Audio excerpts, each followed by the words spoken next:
Medipalli police station పరిధిలో స్వాతి హత్య కేసులో పోలీసుల దర్యాప్తుని ముమ్మరం చేశారు. మహేందర్ రెడ్డి స్వయాన లొంగిపోయిన తర్వాత కాచవరం సింగారం మూసిలో పడవేశానని పోలీసులకి సమాచారం ఇచ్చాడు. అయితే స్వయాన మహేందర్ రెడ్డిని ఈ కాచవరం సింగారంలో ఉన్నటువంటి మూసి దగ్గరికి తీసుకొచ్చి ఎక్కడ అయితే స్వాతికి సంబంధించినటువంటి కాలు చేతులు మొండెము మాత్రమే ఇందులో పడేశాను, 3 సంచుల్లో వేరువేరు ప్లేసెస్లో పడేశాను అని చెప్పేసి అటు పోలీసులకి చెప్పినటువంటి నేపథ్యంలోనే డిఆర్ఎఫ్ టీంతో పాటు జీహెచ్ఎంసీ ఎంప్లాయీస్ కూడా ఈ మూసీలోకి దిగి దాదాపు 2 గంటల పాటు సెర్చ్ చేశారు. అయితే ఈ మూసి అంతా ఒకవైపు గౌరవెల్లి మరోవైపు గట్కేసర్ వైపు ప్రవహిస్తూ ఉంటుంది. 2 రోజుల నుంచి ఫ్లోటింగ్ ఎక్కువ ఉండడం వల్ల నిన్న పడేసిన తర్వాత బాడీ మేబీ దొరకకపోవచ్చు. ప్రస్తుతం మనతో పాటు ఎక్స్క్లూజివ్గా అందులో దిగినటువంటి పర్సన్స్ ఉన్నారు. అసలుకి బాడీ దొరికిందా, అసలు సిచ్యువేషన్ ఏ విధంగా ఉంది, దొరికే అవకాశం ఉందా అని మాట్లాడదాం. చెప్పండి, ఎన్ని గంటల పాటు సెర్చ్ చేశారు మీరు? Half an hour. అంటే ఎంత లోతు వరకు ఉంది, బాడీ దొరికే అవకాశం ఏమైనా ఉందా? చాలా లోతుంది మేడం, వాటర్ అయితే చాలా నూకేస్తున్నాయి. చెప్పండి అన్న, అంటే మీరు కూడా లోపలికి వెళ్ళారు, సో పరిస్థితి ఎలా ఉంది అక్కడ? ఫ్లోటింగ్ ఇక్కడ 100 kgs వేసినా కానీ ఆగే పొజిషన్ అని ఉండదు, ఎందుకంటే ఫ్లోటింగ్లో వెళ్ళిపోతుంది. అది ఓన్లీ అది లెగ్స్ ఒకటి హ్యాండ్స్ ఒకటే కాబట్టి ఆగదు. ఆ క్యారీ బ్యాగ్లో క్యారీ చేసి దాంట్లో వేసారు కాబట్టి దాంట్లో ఇంకోటి ఏంటంటే గ్యాస్ ఫామ్ అవుతుంది కాబట్టి అది వాటర్లో మునిగే ప్రసక్తి ఉండదు, ఫ్లోటింగ్లో వెళ్ళిపోతుంది. అది ఎక్కడనో స్టాక్ అయితే ఉంటుంది అంతేగాని అక్కడైతే ఉండిపోదు. అదైతే లేదు, అలాంటిది అయితే ఉండదు. చెప్పండి, అంటే మీ కాచవని సింగారంలో ఇలాంటి ఘటన జరిగింది, అసలు ఎప్పుడు తెలిసింది మీకు?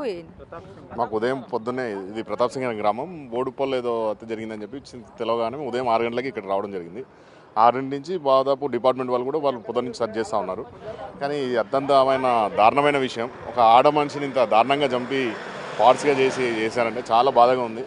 ఎందుకంటే గతంలో మీరుపేటలో జరిగిన తరహాలోనే ఇక్కడ జరిగినట్టుగా భావించవచ్చు. దీన్ని చాలా బాధాకరమైన విషయం. అంటే గతంలో ఇలాంటి ఘటన ఎప్పుడైనా ఇక్కడ జరిగిందా? ఇలాంటి ఘటన ఎప్పుడు జరగలేదండి ఇక్కడ, ఇది ఫస్ట్ టైమే.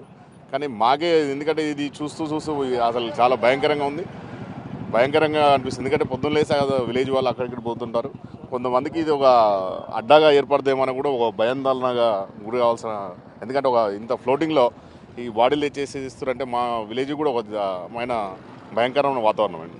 చెప్పండి, ఉదయం నుంచి కూడా ఇక్కడే ఉన్నారు, పోలీసులు సెర్చ్ చేస్తున్నారు, డిఆర్ఎఫ్ బృందాలు సెర్చ్ చేస్తున్నాయి, మరోవైపు జీహెచ్ఎంసీ వాళ్ళు చేస్తున్నారు. బాడీ దొరికే అవకాశం ఏమన్నా ఉంటుందా? బాడీని వెతకాలి. ఈ ఫ్లూటింగ్లో బాడీ వాళ్ళు వేయడం వల్ల ఫ్లూటింగ్కి ఇక్కడే ఆగుతుందని కొంత పోలీసు వాళ్ళు అనుమానం వ్యక్తం చేస్తున్నారు. ఇక్కడ కాకుండా ఈ యొక్క మూసి అంచుకుంట ఒక 1/2 కిలోమీటర్ డిస్టెన్స్లో బాచారం కత్వా అనేది ఉన్నది. ఆ కత్వా వరకు కూడా 2 సైడ్స్ గజయితగాళ్ళను పెట్టి వెతికితే దొరకనికి 100% అవకాశాలు ఉన్నాయి. ఈ యొక్క ప్రతాప్ సింగారం విలేజ్లో ఇంతవరకు ఈ యొక్క బ్రిడ్జి మీద ఇటువంటి సంఘటనలు ఎప్పుడు కూడా జరగలేదు. ఇలాంటి సంఘటనలు జరగడం వల్ల మా యొక్క గ్రామస్తులు కూడా చాలా భయాందోళనకు గురవుతున్నారు. మహేందర్ రెడ్డి హత్య చేసే ముందు స్వాతిని ఒక షాప్కి వెళ్ళి, హార్డ్వేర్ షాప్కి ఒక తాడు ప్లస్ రంపం తీసుకొచ్చుకున్నట్లు అటు తనే స్వయాన పోలీసులకి చెప్పినట్లు తెలుస్తుంది. కానీ తను ఎక్కడి నుంచి కొన్నాడు అనే విషయం మాత్రం తెలియదు. మొదట తాడుతో హ్యాంగ్ చేయడానికి ప్రయత్నించి తనని ఊపిరాడకుండా చంపేసిన తర్వాత తనని ఆ తీసుకొచ్చినటువంటి రంపంతోనే తల, చేతులు, కాళ్ళు కట్ చేసినట్లుగా కూడా విచారణలో అటు మహేందర్ రెడ్డి పోలీసులకి చెప్పినట్లు తెలుస్తుంది. బిగ్ టీవీతో మహేందర్ రెడ్డి తల్లి మాట్లాడేటప్పుడు 2 విషయాలని చెప్పింది. ఒకటి, మాతో మాట్లాడొద్దు అని చెప్పేసి మొదటి నుంచి స్వాతి మహేందర్ రెడ్డికి ప్రెజర్ తీసుకొచ్చింది, మాతో ఎవరితో కూడా మాట్లాడు అని చెప్పింది. మరొక విషయము, రెగ్యులర్గా వాళ్ళిద్దరి మధ్య గొడవలు అవుతాయి, మాకు కూడా ప్రాణహాని ఉంది వాళ్ళ స్వాతి వాళ్ళ అమ్మగారి ఇంటి నుంచి అని ఆమె చెప్పింది. అంటే ప్రస్తుతానికి స్వాతి 5 నెలల గర్భవతి అని చెప్పి మనకు అందుతున్నటువంటి సమాచారము, అనుమానంతోనే అత్యంత కిరాతకంగా తనని హతమార్చి ఉంటాడు అని చెప్పేసి అటు పోలీసులు భావిస్తున్నారు. మహేందర్ రెడ్డి చెప్పేటువంటి ప్రతి విషయం కూడా ఈ కేసుకి సంబంధించి ప్రధాన ఆధారంగా మారనున్నది. అంటే ఎందుకు తను తల, చేతి, కాళ్ళు అంతా విడిభాగాలుగా చేసి కాచవరం సింగారం మూసిలో పడేశాడు, ఆ తర్వాత బాడీని మాత్రమే అక్కడ ఎందుకు వదిలేశాడు, ఆ తర్వాత పోలీసులకు ఎందుకు లొంగిపోయాడు, ఇవంతా కూడా కొంతమేరకు అనుమానాన్ని కలిగిస్తున్నాయి. మహేందర్ రెడ్డి మిగతా బాడీని కూడా ఎక్కడైనా వెయ్యాలి అని చెప్పి తన నిర్ణయం తీసుకున్న తర్వాత అప్పటికే తను భయపడము, అసలు ఎలా తీసుకువెళ్ళాలి, ఆవేశంలో ఉన్నటువంటి తాను నేను హత్య చేశాను, ఆ తర్వాత బాడీస్కి సంబంధించినటువంటి పార్ట్స్ కాళ్ళు చేతులు ఈ మూసిలో పడేశాను, బాడీని ఎక్కడ పడేయాలో అర్థం కాకనే బాడీని అక్కడ వదిలేసి పోలీసులకి స్వయాన తను లొంగిపోయినట్లుగా కూడా మనకు అందుతున్నటువంటి సమాచారం. రాజేష్, పోలీసులు 2 గంటల సేపు మహేందర్ రెడ్డిని ఇక్కడ చుట్టూ ఉన్నటువంటి ఈ మూసి ప్లేస్ మొత్తం కూడా ఎక్కడ వేసావు అని చెప్తే తన సమాధానం చెప్తుంది 3 బ్యాగుల్లో తీసుకొచ్చానని చెప్తున్నారు. కానీ ఆ 3 బ్యాగులు ఇక్కడే వేశాను అని చెప్తే కొద్దిసేపటి క్రితమే గజయితగాళ్ళు, డిఆర్ఎఫ్ టీం, పోలీసులు, క్లూస్ టీం అంతా కూడా ఇక్కడ ఎక్కడైనా సరే అన్నవాళ్ళు దొరుకుతాయా, క్లూస్ దొరుకుతాయని చెప్పేసి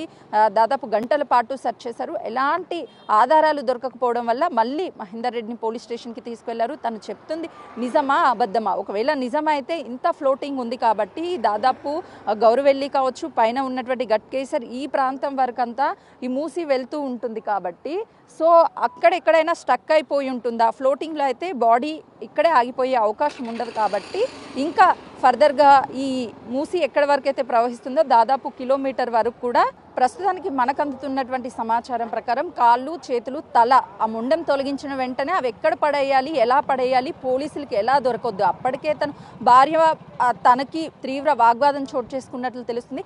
ఎట్లయినా సరే తనని హతమార్చాలి అని చెప్పేసి తను నిర్ణయం తీసుకున్న తర్వాతే పక్కా ప్లాన్ ప్రకారం అవన్నీ కొనుగోలు చేసి తనని హతమార్చాడు. ఆ తర్వాత బాడీని ఎందుకు తను అక్కడ ఉంచాడు అని అంటే క్లూస్ దొరకకుండా ఒకవేళ ఈ మూసీలో పడేసినా మరొక పార్ట్ వేరే ప్లేస్లో పడేస్తే పోలీసులు గుర్తించడం చాలా కష్టం అవుతుంది అని భావించే ప్లాన్ ప్రకారమే ఇది చేశాడు. కానీ అప్పటికి మూసీలో పడివేయంగానే తనకు అప్పటికి భయం రావడం వల్ల ఇంకా పోలీసులకి తనే వెళ్ళి లొంగిపోయినట్లు తెలుస్తుంది. మళ్ళీ మరొకసారి డిఆర్ఎఫ్ బృందాలు, అదేవిధంగా గజయితగాళ్ళు బిగ్ టీవీ స్క్రీన్ మీద చూడొచ్చు, వాళ్ళు సెర్చ్ చేస్తున్నటువంటి పరిస్థితి ఉంది. ఎందుకు అనంటే అక్కడ ఉన్నటువంటి రాళ్ళు కావచ్చు, రప్పలు, అదేవిధంగా కొంత మొక్కలు అవన్నీ కూడా ఆ బాడీ వెళ్ళేటప్పుడు ఆ ప్రవాహంలో అక్కడ అడ్డుకునే అవకాశం ఉంటుంది కాబట్టి ఆ చుట్టూ వాళ్ళు డిఆర్ఎఫ్ వాళ్ళు నిల్చున్నటువంటి ప్రాంతం చుట్టూ కూడా ఒకవేళ ఎక్కడైనా సరే ఆగిపోయి ఉంటుందేమో అని చెప్పేసి భావిస్తున్నారు. కాబట్టి మరొకసారి వీళ్ళు గజయితకాల సహాయంతో డిఆర్ఎఫ్ బృందము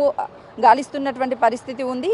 ఈరోజు అటు మహేందర్ రెడ్డి తల్లి మాట్లాడుతూ కూడా ఒక అమ్మాయిని చంపాడు మా కోడల్ని, అతను మాకు వద్దు, తనని కూడా చంపినా తప్పు లేదు అని చెప్పేసి తను స్వయాన బిగ్ టీవీతో మాట్లాడింది. కాబట్టి సో ఒకవైపు తను ఏ విధంగా ఉంటాడు, సైకాలజీ తనది ఏ విధంగా ఉంటుంది అనేది కూడా మహేందర్ రెడ్డి తల్లికి తెలుసు కాబట్టి తను ఆ విషయాలన్నీ కూడా చెప్పుకొచ్చింది. రాజేష్.